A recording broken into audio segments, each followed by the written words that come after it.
بسم اللہ الرحمن الرحیم۔ السلام علیکم ورحمۃ اللہ وبرکاتہ۔ بسم اللہ الرحمن الرحیم۔ عزیز طلباء اکرام، ایم اے اسلامیات کے مضمون اسلام اور سائنس کا آج ہمارا سبق نمبر 35 ہے، جس کا عنوان ہے کیمیا میں مسلمانوں کی خدمات، یعنی علم کیمیا میں جو مسلمانوں کی خدمات ہیں ان پر انشاءاللہ ہم تفصیلی روشنی ڈالیں گے۔ تو نیا سبق شروع کرنے سے پہلے ہم گزشتہ سبق کا خلاصہ دیکھتے ہیں۔ گزشتہ سبق میں ہم نے مسلمانوں کی خدمات کا جائزہ لیا تھا، جو کارہائے نمایاں جو خدمات انہوں نے اسلحہ سازی میں سر انجام دی تھی، اسلحہ میں جو انہوں نے جدت پیدا کی، اسلحہ سازی میں جو انہوں نے نئے نئے اسلحے ایجاد کیے، ان پر ہم نے تفصیلی روشنی ڈالی تھی۔ تو ایسے ہی انشاءاللہ آج کے اس سبق میں ہم کیمیا میں مسلمانوں کی خدمات کا جائزہ لیں گے کہ کیمیا میں مسلمانوں نے کون کون سی اور کس طرح کی خدمات سر انجام دی ہیں۔ تو چلیے دیکھتے ہیں کیمیا میں خدمات۔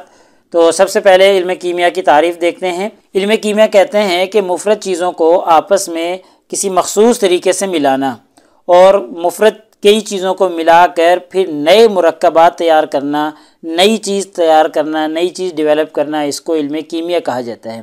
بالفرض دو الگ الگ چیزوں کو ملایا اور دونوں کی خاصیات الگ الگ تھیں، دونوں کو اکٹھا کرنے سے ان کی خاصیات ایک جیسی ہو گئیں اور تو ایک نئی چیز تیار ہو گئی، ٹھیک ہے، تو اس کو علم کیمیا کہا جاتا ہے۔ ایسے ہی علم کیمیا کے بارے میں لوگوں کا مثبت رویہ بھی ہے اور منفی رویہ بھی ہے۔ بعض جو کیمیا گر ہیں وہ اس کو مثبت رویہ دیتے ہیں، بعض اس کو منفی درجہ دیتے ہیں۔ بعض کہتے ہیں کہ جی علم کیمیا گری جو ہے یہ اچھی چیز نہیں ہے، یہ تو اپنے وقت کا ضیاع ہے، اور وہ سمجھتے ہیں کہ صرف دھاتوں کو سونے میں تبدیل کرنے کا نام ہی کیمیا گری ہے، تو وہ اس کو منفی درجہ دیتے ہیں کہ یہ کوئی صحیح علم نہیں ہے۔ لیکن ساتھ وہ یہ بھی کہتے ہیں کہ یہ جو علم کیمیا گری ہے لالچی لوگ یہ کام کرتے ہیں، جن کو مال و دولت کا لالچ ہوتا ہے وہ یہ کام کرتے ہیں کہ مختلف دھاتوں کو ملا کر سونا تیار کرنے کی کوشش کرتے ہیں، تو یہ ایک لالچ والا علم ہے، لہذا اس کو وہ مثبت رویہ اس کے ساتھ برتاؤ نہیں کرتے، اس کو منفی درجہ ہی دیتے ہیں۔ لیکن بہت سے مسلمان سائنسدان ایسے بھی گزرے ہیں جنہوں نے اس کو مثبت علم گردانا ہے اور مثبت علم کا درجہ دیا ہے۔ وہ کہتے ہیں کہ صرف سونا کے لیے ہی دھاتوں کو نہیں ملایا جاتا، بلکہ اور بھی بہت سے مقاصد کے لیے اور انسانوں کے فائدے کے لیے یہ علم ڈیولپ کیا جا سکتا ہے، اس میں نئی نئی چیزیں ایجاد کی جا سکتی ہیں اس طریقے سے۔ تو یہ صرف یہ نہیں کہ سونا میں ہی دھاتوں کو تبدیل کیا جائے بس اسی کو علم کیمیا کہا جاتا ہے، ایسا نہیں ہے۔ تو البتہ جو جابر بن حیان اور ابوبکر زکریا الرازی وغیرہ اس طرح کے جو سائنسدان گزرے ہیں وہ اس کے حامی ہیں، اور وہ کہتے ہیں کہ جو تمام دھاتیں ہیں ان کی اصل ایک ہے، لہٰذا ضروری نہیں کہ جی ان کو سونے میں ہی تبدیل کیا جائے، کسی اور چیز میں بھی تبدیل کیا جا سکتا ہے۔ البتہ جو الکندی اور ابن سینا وغیرہ ہیں وہ کیمیا گری کے خلاف ہیں، وہ اس کو منفی درجہ دیتے ہیں کہ یہ کوئی صحیح علم نہیں ہے۔ تو لہٰذا اب ہم علم کیمیا میں مسلمانوں کی خدمات کا جائزہ لینے کی کوشش کرتے ہیں کہ علم کیمیا میں مسلمانوں نے کون کون سی خدمات سر انجام دی ہیں۔ تو سب سے بڑی خدمت مسلمانوں کی یہ ہے اغلاط کی نشاندہی، کہ مسلمانوں نے علم کیمیا میں جو غلطیاں تھیں ان کی نشاندہی کی، اور یہ نشاندہی ہی نہیں کی صرف، بلکہ اس کے بعد ان کی اصلاح بھی کی ہے، ان کی درستگی بھی کی ہے، کہ جو غلطیاں تھیں ان کی نشاندہی کرنے کے بعد ان کی اصلاح کر دی کہ صحیح چیز یہ ہے۔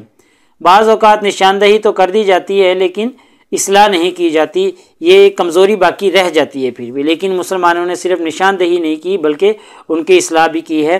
جو مسلمانوں سے پہلے کے کیمیا دان تھے ان کی جو غلطیاں تھیں ان کی نشاندہی کے ساتھ ساتھ اصلاح بھی کی ہے۔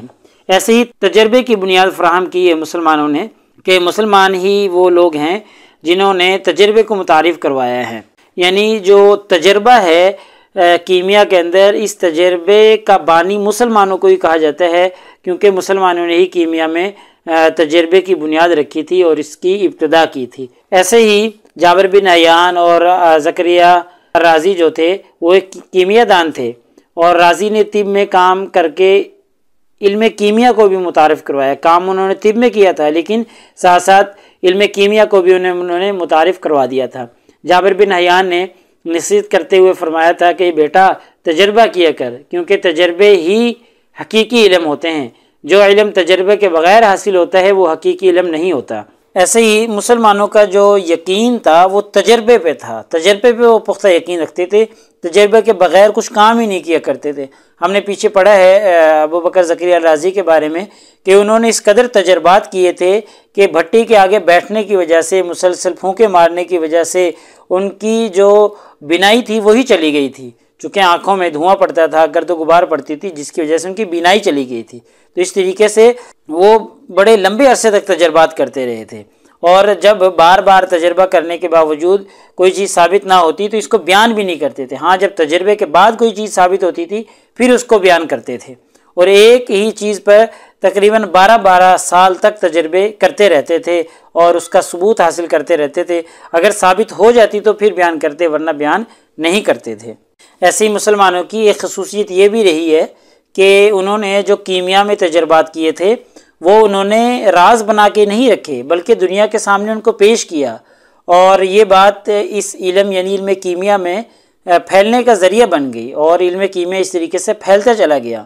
اور ایسے ہی مسلمان سائنسدانوں نے کیمیا میں بہت سے ایسے طریقے متعارف کرائے جو کیمیا کی ترقی کا باعث بن گئے، جیسے عمل تصعید ہے، عمل کشید ہے، عمل تقسید ہے، عمل تقطیر ہے، کلمہ وغیرہ، اس طرح کے اور بھی بہت سے تجربات انہوں نے کیے جو آج کل بھی تجربہ گاہ کی جان ہوتے ہیں اور تجربہ گاہ کی ریڑھ کی ہڈی ہوتے ہیں۔ تو اس طریقے سے یہ سارے جو طریقے ہیں یہ بالخصوص جابر بن حیان اور ابو بکر زکریا الرازی وغیرہ ان کیمیا دان لوگوں نے یا سائنسدانوں نے متعارف کروائے ہیں۔ اب ہم کچھ نامور جو کیمیا دان گزرے ہیں مسلمانوں میں ان کا تذکرہ کرتے ہیں، جن میں سب سے پہلے جو کیمیا گر ہیں جن کا نام سب سے پہلے لیا جاتا ہے وہ ہیں جابر بن حیان۔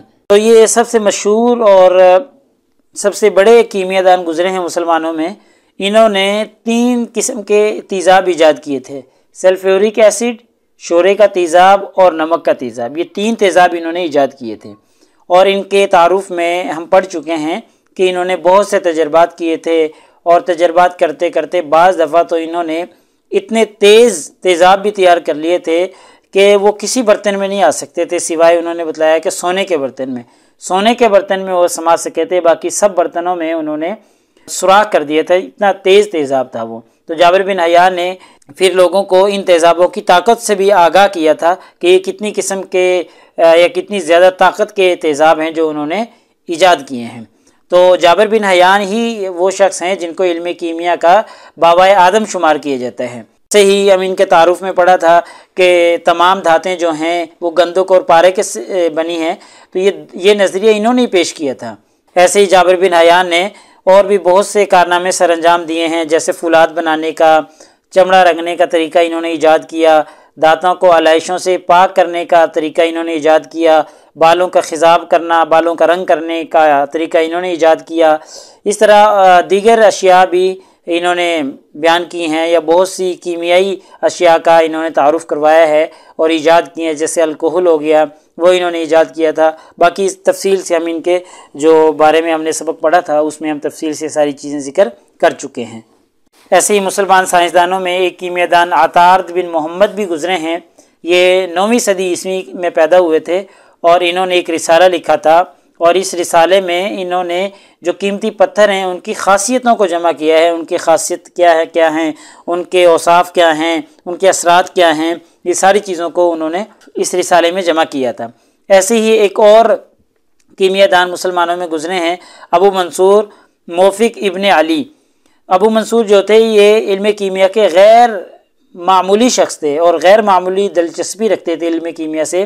انہوں نے بہت سے جمادات کے بارے میں خاصیتیں جمع کی تھیں، اور انہوں نے مرکبات بنانے کے طریقے بھی ایجاد کیے تھے۔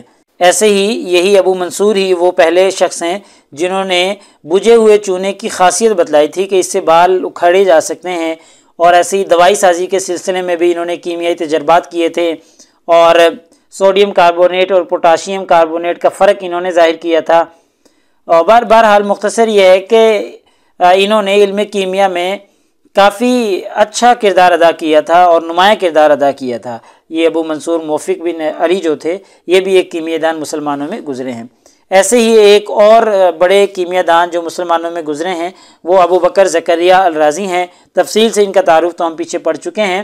تو جہاں پر انہوں نے تجربات کیے ہیں، نئی نئی چیزیں ایجاد کی ہیں، وہاں پر رازی کی یہ بھی خصوصیت ہے کہ انہوں نے تجربہ گاہ میں جو آلات استعمال ہوتے ہیں ان آلات کی بھی تشریح کی ہے، ان آلات کو بنایا بھی ہے جن کو یہ تجربہ گاہ میں استعمال کیا کرتے تھے۔ علم کیمیا کے بارے میں ان کی ایک مشہور تصنیف ہے الاسرار کے نام سے۔ یہ کتاب کیمیائی معلومات کا اہم ترین سرچشمہ ہے۔ تو ابو بکر زکریہ الرازی بہت بڑے کیمیا دان مسلمانوں میں گزرے ہیں۔ ایسے ہی ایک بڑے کیمیا دان ابن سینا بھی گزرے ہیں۔ ابن سینا بھی جابر بن حیان کے بعد اسلامی دنیا کے ایک بہت بڑے کیمیا دان گزرے ہیں۔ انہوں نے علم کیمیا پر تقریباً 21 کتابیں لکھی ہیں۔ اب آپ اندازہ لگائیں کہ جو شخص ایک ہی علم پر 21 کتابیں لکھ رہا ہے تو وہ اس فن کا کتنا بڑا ماہر ہوگا۔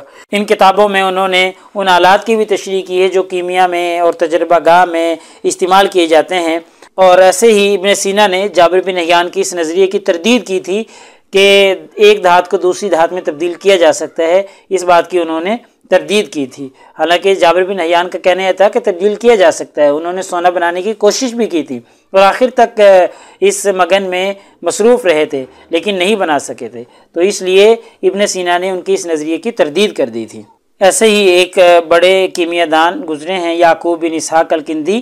انہوں نے عطر کشید کرنے کے جو طریقے ہیں وہ بیان کیے ہیں۔ ایسے ہی رنگ سازی کا انہوں نے طریقہ بیان کیا ہے، اور انہوں نے ایک ایسا صفوف تیار کیا تھا کہ اگر اس کو لوہے پر یا تلوار پر پھیر دیا جائے تو تلوار میں دندانے نہیں پڑتے تھے، یعنی اتنا سخت قسم کا وہ صفوف انہوں نے بنایا تھا۔ تو اس سے اندازہ ہوتا ہے کہ وہ بڑے کیمیا دان تھے، یا کیمیا کے بارے میں ان کے تجربات بہت زیادہ تھے۔ اور ان کے علاوہ بھی بے شمار ماہرین علم کیمیا کے گزرے ہیں جو مسلمان تھے، اور مسلمان ہونے کے ناطے سے انہوں نے بہت سی خدمات سر انجام دی ہیں جن کا احاطہ ہمارے اس چھوٹے سبق میں ممکن نہیں ہے۔ بہرحال یہ چند مشہور جو کیمیا دان گزرے ہیں ان کا تعارف اور ان کا ہلکا سا کارنامہ میں نے آپ کے سامنے ذکر کر دیا ہے۔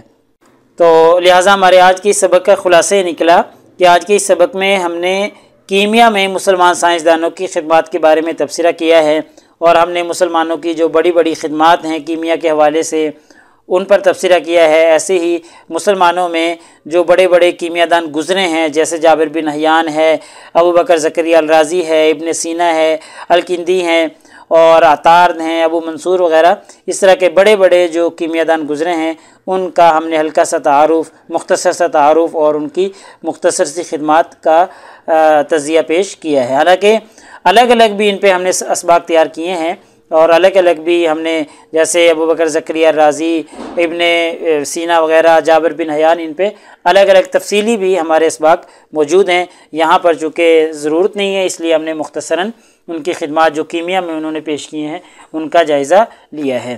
تو پیپر میں پوچھے جانے والے سوالات سے متعلق اگر ہم گفتگو کریں تو یہی ایک سوال کہ جی کیمیا کے شعبہ میں مسلمان سائنسدانوں نے جو خدمات پیش کی ہیں ان کا جائزہ لیں، اور ایسے ہی کیمیا میں مسلمانوں کے جو کارہائے نمایاں ہیں ان کا تذکرہ کریں یا ان کے بارے میں تفصیل لکھیں۔ تو یہ مختلف سٹیٹمنٹ کے ساتھ ان کے بارے میں سوال پوچھا جا سکتا ہے۔ تو اگلے سبق نمبر 36 میں انشاءاللہ ہم طبیعیات میں مسلمان سائنسدانوں کی خدمات کا جائزہ لینے کی کوشش کریں گے۔ جزاکم اللہ خیر۔ السلام علیکم ورحمۃ اللہ وبرکاتہ۔ اللہ پاک آپ سب لوگوں کا حامی و ناصر ہو۔ اگلے سبق تک اجازت چاہتا ہوں۔ اللہ تعالیٰ آپ سب لوگوں کو کامیابیاں اور ترقیاں نصیب فرمائے۔